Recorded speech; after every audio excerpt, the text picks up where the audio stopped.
What is going on, guys? It's your boy K Cross here, back in the video today. And real quick, I just want to say that this week I might not have 3 videos up. I'm a little busy, so just stick with me and everything.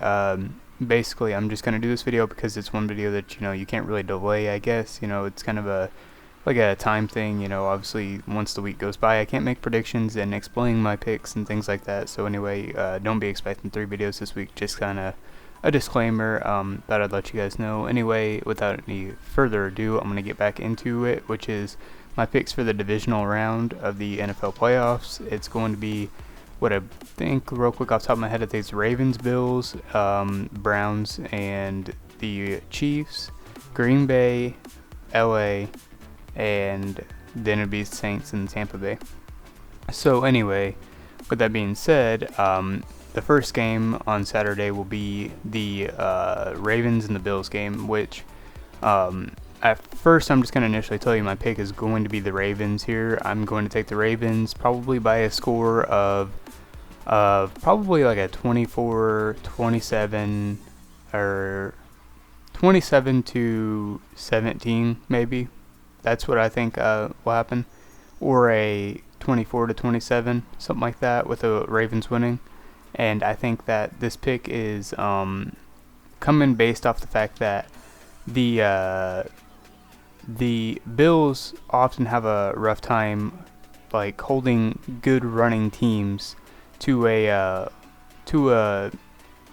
good amount of yards, basically. Like whenever it comes to the Bills' defense, the rushing defense, they have some holes here and there. Their perimeter rushing defense has not always been the best, or has not proved to be the best this season. Obviously, if you look at the statistics against Tennessee and that big blowout win, probably the most concerning game for them this year, they obviously targeted stopping Derrick Henry, which isn't stupid, obviously, because Derrick Henry can be a problem. But what they forgot to also address was the fact that Ryan Tannehill also has mobility in his legs, and he burned them for some yards. And then obviously he passed too. They also had a few mistakes, just some silly turnovers, stuff like that, tip balls, drop passes, stuff like that, and a couple penalties here and there that were untimely. But besides that, I mean, they just didn't, they didn't stop the run enough. I mean, they kind of contained Derrick Henry, but at the same time, if you were watching it, like, they contained him well to a point, and then he made runs that were important, right?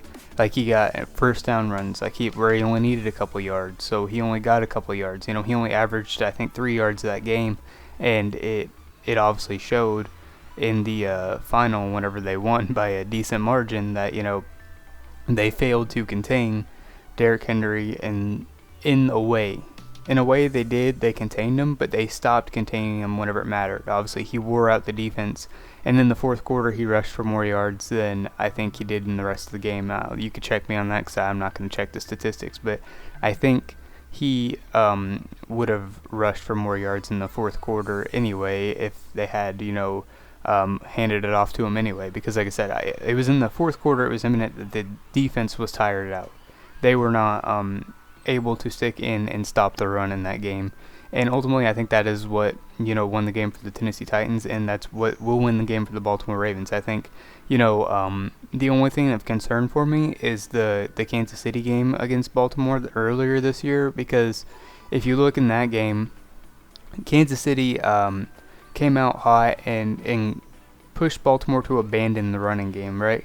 Because if you look at the statistics, like, Baltimore had a really good rushing attack that game. Like, if you look at the average yards per carry and just the yards overall, it was something that was working for them, and they abandoned it a little bit too early, in my opinion. And obviously, whenever you're down by 2 scores or more, a lot of teams will go into panic mode. It's somewhat understandable, but at the same time, with Kansas City, that is the last thing you want to do, is go into panic mode. You want to chew up the clock as much as you can, just keep Patrick Mahomes out the field, and basically, I think as long as the Bills don't put the Ravens in a panic mode and force them to pass the ball, they will be fine. I think that the Ravens just need to expose the Bills weak run defense and their inability to, I guess, have stamina and stay up with them, and they'll be fine. So, yeah, I'll take the Ravens this one. It's somewhat of a simple pick, I think, for me.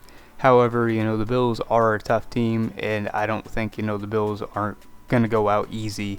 But I just would think it would be hard for them to beat the Ravens, considering the Ravens are kind of like their kryptonite spot. Their weakest part of their team is the rushing defense, the rushing defense, it seems. So, basically, it was kind of just a bad matchup for them, I think. Either way, how it went, if they would have got the Browns, I probably would have taken the Browns too, just because the Browns have a great rushing attack as well. But basically, anyway, on to the next game, which will be the LA Green Bay game. I'm going to take Green Bay. I think it's a pretty obvious pick. I think this one doesn't need as much explaining as the other games probably will, because I think, you look at Green Bay right now, you look at Aaron Rodgers, and he has just been, the top of the league. He's statistically the best quarterback in the league right now, and he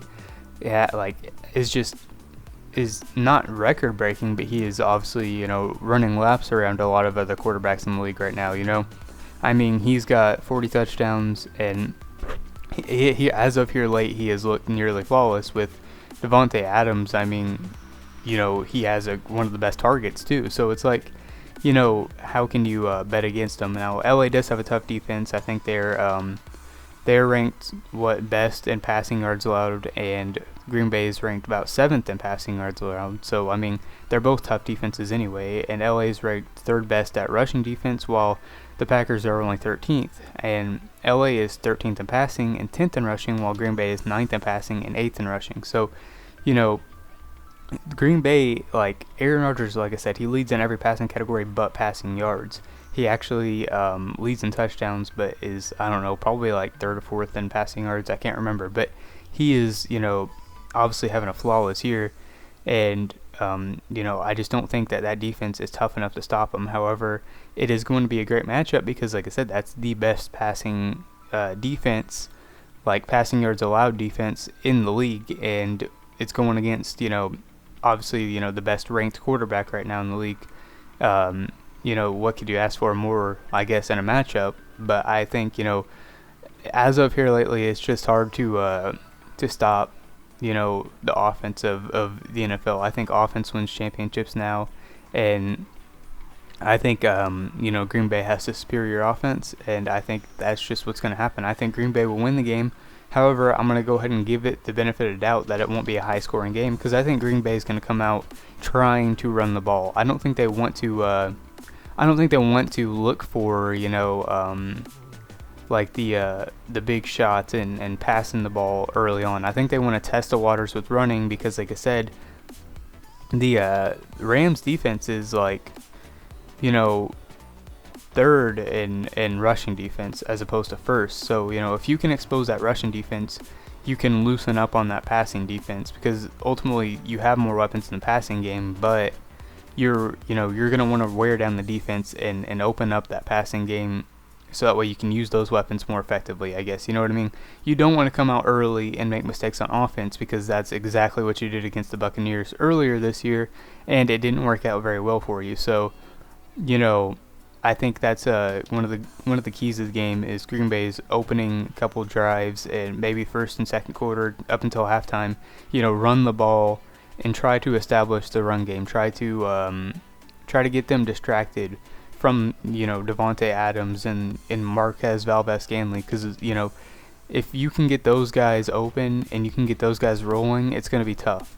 And that's ultimately what I think Green Bay needs to do, and I think that's probably what they will do. I think Green Bay will win the game, like something of a 24-20 or a 21 to a 13. I think it won't be high scoring, but I think it'll be a game that is, if you're a real fan of football, if you're really interested, you'll want to see this game, right?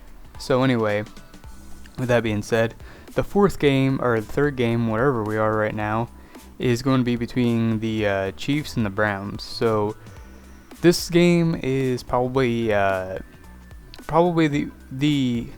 I don't know, I think I said this about last game, but this game's probably the most obvious pick for me. I don't want to say obvious, and I don't want to put the Browns down because the Browns are a good team. It's just the fact that I think that the Browns cannot beat the Chiefs. I think the Chiefs probably are the best team in the league right now. Now, there are arguments that can be made since their play as of late has not been as good as it has been the rest of the season and last season. However, as of late, I think they have probably been resting a little bit more, and some teams can do that and bounce back, and some teams can't.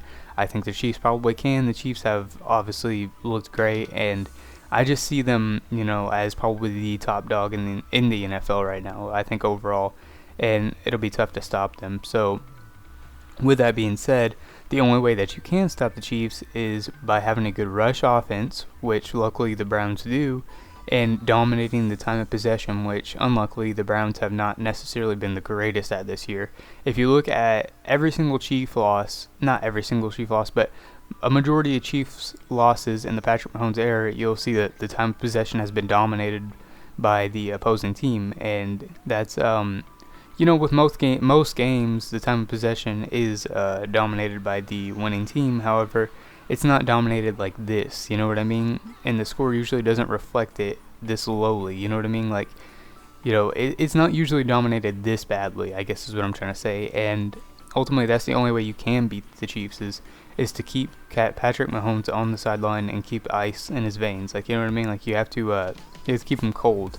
That's not how the expression goes, but basically you have to keep him cold, and you have to keep him contained, you need to, if you're the Chiefs here, you need to get your running game established. Now, that's what they did last year. They picked up Clyde Edwards-Helaire, and he's obviously a great running back, and I think that was the idea, was we need to get a running back who can, run the ball and keep the time of possession in our favor, because that's how we're losing most often. We typically lose to teams that have better running offenses than a running defense, and all they got to do is just run the ball down the field. I mean, that's how they lost to several of these teams that weren't better than them last year. And that's what they wanted that running back for, was to be able to take the time of possession back, slow the game down, and, not be predictable. They can also run the ball now, which can open up the passing game, Whenever you're playing against someone like the Colts last year that, actually made them, shut down a little bit, like the only time you've seen the Chiefs probably score less than 20 points in recent memory, that was that game, which Patrick Mahomes still passed for over 300 yards in. It was just a matter of containing him to what you could, and to bringing pressure on him. And it's real tough. It's real tough to explain, but basically you have to just keep him in a mindset of of not playing, right? You have to let him cool down. You have to make sure he's not make sure he's not on the sideline on the bike getting warmed up still. You just want to keep him off the field for long periods of time, as long as possible, even if it costs you. You know what I mean? Like, even if that means, you see something open way downfield, you might not take it just yet. You might wait till about third down to take it. You know what I mean?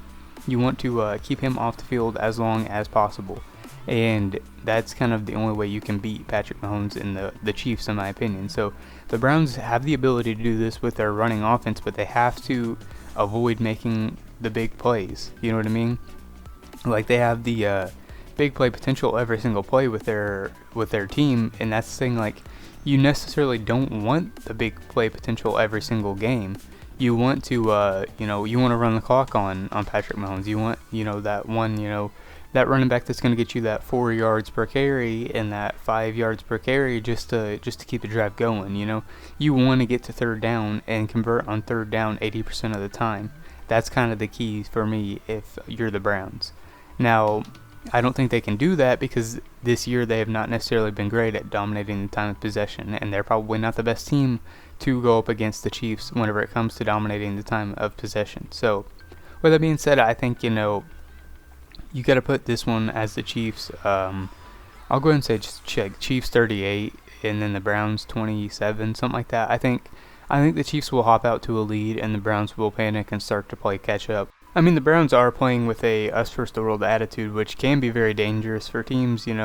Obviously they were dangerous against the Steelers, and I think that's in part to the Steelers coaching and unpreparedness for the game. I think they underestimated the Browns, and that was a mistake to make because the Browns obviously probably had been studying for them for a good 2 to 3 weeks, considering that they only had to play them for the last 2 weeks, and the Steelers probably were looking ahead to the future, thinking of how they were going to beat the Ravens or the Chiefs. I don't really know who they would have ended up getting in that matchup, or looking forward to how they would have played against the Colts and Bills, whatever matchup they got. But basically, I think that they were too distracted on other things and should have put their focus more into the game that they were playing right in front of them, because I think the Browns just took it more serious, and ultimately they just found something that they could work with, and they just exposed the Steelers. Honestly, that's what happened. I think the bad thing about that, though, is the fact that I don't think anybody's going to see the Browns and not take them serious now, so they're going to lose that slight advantage, or not even a slight advantage, that advantage that they had over the Steelers as compared to what they will have over the Chiefs, which is basically no advantage whatsoever. The running game basically is it. But I think that is that's probably not going to go in Cleveland's favor. But like I said, they are playing with a pretty good they're playing with a more relaxed, us versus the world type of attitude, more of like a we have not much to lose, we could take more risk, we won't be as uptight about things, and I think that can be very dangerous. However, I think it's just tough to beat the Chiefs. I mean, ultimately, if you're going to beat the Chiefs with that attitude, you're probably better off just getting in the shootout with them, which is not ideal, but I mean, Cleveland does have the weapons to do it, so it could be a high explosive game, but it also, to me, looks like the only way that they can do it is by dominating the possession. So we'll just have to see on that. But anyway, on to the last game, which will be the Tampa Bay Saints game, which is an interesting game because you feel like you should be taking Tom Brady in this game any day of the week, right? Like, it doesn't matter really who they're playing. You think Tom Brady in the playoffs, unless it's the Giants and Eli Manning, you're going to have to take him, right? Like, you have to take Tom Brady. But in this situation, it's like, I don't know, man. I kind of want to take Drew Brees because, obviously, if you haven't seen, the New Orleans Saints, absolutely killed the Tampa Bay Buccaneers twice this year. 38-3 in one game. And the other game, I can't remember specifically the score. I think it was 23-32 or something like that. But 5 interceptions from Tom Brady in those two games. He only has 12 on the year, and 5 of them came against the Saints. They're lost against the Saints, in whatever week it was where it was 38-3. I mean,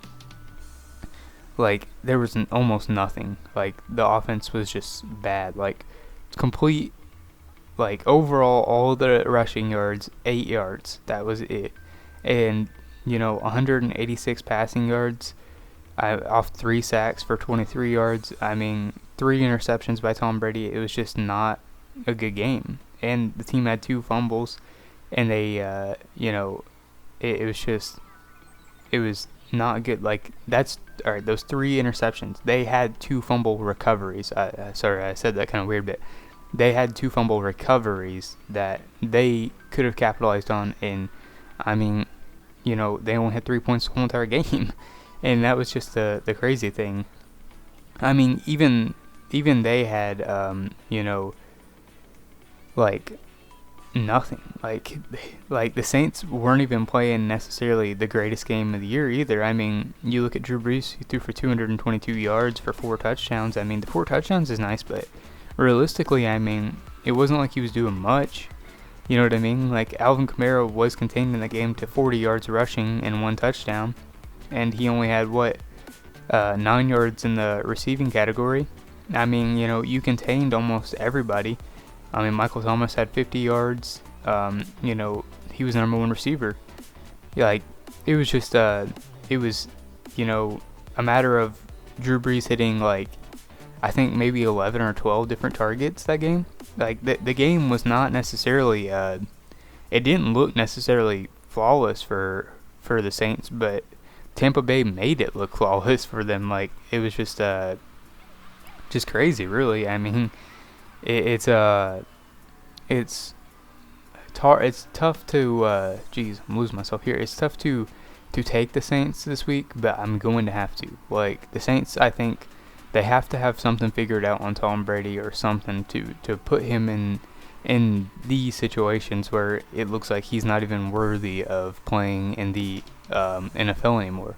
Like, they have to know something. They have to have the smart game plan. I just hope that they don't underestimate the Tampa Bay Buccaneers, because the Tampa Bay Bucks have started to find like a groove on offense that they haven't had in the past. I think, like, it seems like they're starting to flow a little bit better, and it looks like Tom Brady's playing a little bit better, and things are starting to look like they're on the same page.